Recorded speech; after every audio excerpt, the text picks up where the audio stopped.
আসসালামু আলাইকুম। North south ইউনিভার্সিটির কোশ্চেন প্যাটার্ন, যেহেতু এডমিশন টেস্ট দিতে হবে, তার মানে কোশ্চেন প্যাটার্নটা জেনে রাখাটা সবচেয়ে বুদ্ধিমানের কাজ। কোনো প্রস্তুতি নেও কিংবা না নেও, তোমার কোশ্চেন প্যাটার্ন যদি জানা না থাকে তাহলে আলটিমেটলি তুমি কোনো পরীক্ষায় গিয়ে আলটিমেটলি ভালো করতে পারবা না। সো দেখো, নর্থ সাউথের পরীক্ষা, সামার ইনটেকের পরীক্ষা হচ্ছে 11 এপ্রিল। সো চলো, যেহেতু এক মাস সময় আছে অ্যারাউন্ড, সো এর আগে আমরা একবার দেখে ফেলি যে আমাদের নর্থ সাউথ ইউনিভার্সিটির কোশ্চেন প্যাটার্নটা আসলে কেমন হয়। কোশ্চেন প্যাটার্নের মাঝে এখানে সিম্পল একটা জিনিস, নর্থ সাউথে দুইটা সাবজেক্টে পরীক্ষা হয়, সেটা হচ্ছে একটা হচ্ছে ইংলিশ, আরেকটা হচ্ছে ম্যাথমেটিক্স। টোটাল 120 নাম্বারের পরীক্ষা হয় এবং দুইটা সাবজেক্টের পরীক্ষা হয়। এখন ইংলিশের মাঝে আবার তিনটা ভাগ আছে। ইংলিশের তিনটা ভাগে গ্রামাটিক্যালে কি থাকে, আচ্ছা গ্রামাটিক্যাল যাওয়ার আগে বলি 40, 20, 10, এখানে হচ্ছে 70 ইংলিশে, আর ম্যাথমেটিক্সে হচ্ছে আমাদের 50। সো এই যে 70 মার্ক আছে ইংলিশ, এখানে তিনটে স্টেপে হয়। গ্রামাটিক্যালের জন্য তোমার থাকে 40 মার্কস, যেখানে গ্রামাটিক্যাল বিভিন্ন কোয়েশ্চেন দেওয়া থাকবে, প্যাসেজ দেওয়া থাকবে, গ্রামাটিক্যাল রুল অ্যাপ্লাই করতে হবে, সাফিক্স প্রিফিক্স ওয়ার্ড প্রোনাউন্সিয়েশন, এইরকম যে ইংলিশ গ্রামারের যে সমস্ত বেসিক জিনিসগুলো আছে সেখান থেকে কোয়েশ্চেন আসবে। এরপরে যে পার্টটা আছে সেটা হচ্ছে রিডিং কম্প্রিহেনশন।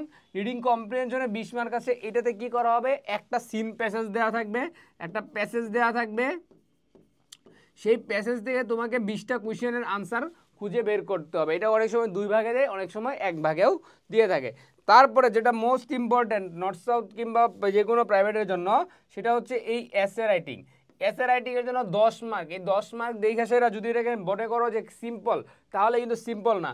এই 10 মার্ক তোমার পুরা নর্থ সাউথ ইউনিভার্সিটির প্রিপারেশনটাকে ধ্বংস করতে পারে, আবার তোমাকে নর্থ সাউথে সিটও দিতে পারে। সো দেখো, এই 10 মার্কের জন্য কন্ডিশনস থাকে হচ্ছে 200 ওয়ার্ডসের মাঝে তোমাকে একটা কি করতে হবে, এসে লিখতে হবে। এবং এই এসের জন্য কিন্তু একটা ফরম্যাট আছে। তুমি যদি প্রপার ফরম্যাট ফলো না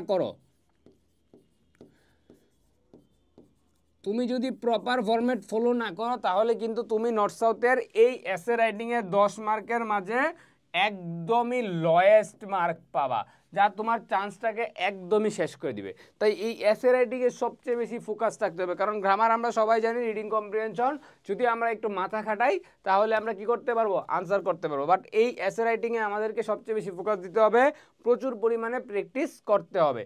এরপর আসি ম্যাথমেটিক্স। ম্যাথমেটিক্সটাকে অ্যাকচুয়ালি কারিকুলামে বলবো যে ভাই নর্থ সাউথে তো জেনারেল ম্যাথ থাকে, আপনি হায়ার ম্যাথ কই থেকে পাইলেন? ভাই শুনো, আমি তোমাকে দুইটা জিনিস বলি। আচ্ছা, শুধু সিম্পল দুইটা জিনিস বলি, সেটা হচ্ছে এই যে নর্থ সাউথের যে 50টা এই ম্যাথ কোয়েশ্চেন, এই 50টা ম্যাথ কোয়েশ্চেনের একটা ব্যাপার আছে। ব্যাপারটা কেমন জানো? এই যে ম্যাথমেটিক্স নামে বা ক্যালকুলেটিভ অ্যাপটিটিউড নামে যে পার্টটা দিবে, সেখানে 40টা থাকবে তোমার অ্যারাউন্ড জেনারেল ম্যাথের কোয়েশ্চেন। এটা হচ্ছে অ্যারাউন্ড, একদম প্লাস মাইনাস অ্যাকচুয়ালি, ঠিক আছে? আর এটাও প্লাস মাইনাসই।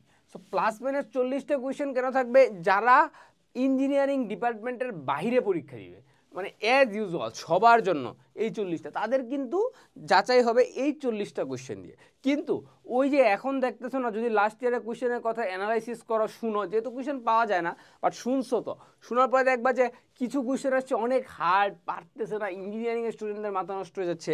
সেই কোয়েশ্চেনগুলো অ্যাকচুয়ালি আসে এই হায়ার ম্যাথের টপিক থেকে, যেখান থেকে 8 থেকে 10টা কোয়েশ্চেন দিয়ে দেওয়া হয়, যেন তোমাদের এই যে পরীক্ষা আছে অ্যাজ জেনারেল স্টুডেন্টদের থেকে ইঞ্জিনিয়ারিং স্টুডেন্টদেরকে আলাদা করতে পারে। ইঞ্জিনিয়ারিং স্টুডেন্টরা ইঞ্জিনিয়ারিংয়ের জন্য উপযুক্ত কিনা, বা তাদেরকে ম্যাথের কোন কোর্সটা ফার্স্টে দিবে, নন ক্রেডিট নাকি ক্রেডিট, নাকি তাকে হচ্ছে একটা হায়ার লেভেলের কোর্স দিবে, সেটা যাচাই করে হচ্ছে এই এক্সট্রা কোয়েশ্চেন দ্বারা। ওভারঅল ম্যাথমেটিক্সে কিন্তু জেনারেল ম্যাথের জন্যই 50 মার্ক দেওয়া থাকে।